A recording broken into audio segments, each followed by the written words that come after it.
Hi guys, welcome back to my channel Tulsi kitchen. সবাইকে অনেক অনেক স্বাগত।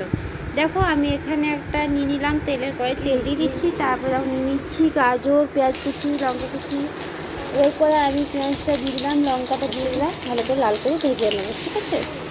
তারপর দিয়ে দিলাম তোমার লঙ্কাটা দেওয়া ভালো করে ফ্রাই করে নিতে হবে।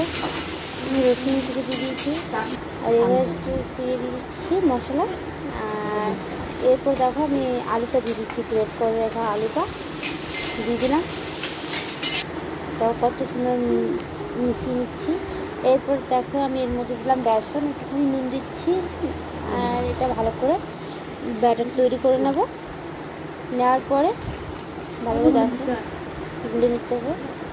আর এরপর আমি সাদা তেল দিয়েছি, দেখো ব্রেড স্টোভের মধ্যে আলু করে দিলাম। কি সুন্দর এক এক করে আমি সব করে নিচ্ছি। দেখো এই তেলের মধ্যে দিয়ে দিলাম, ভেজে তুলে নেবো। যদি আমার চ্যানেলটা ভালো লাগে তাহলে প্লিজ সাবস্ক্রাইব করে দাও আর পাশে থাকবেন। বাই।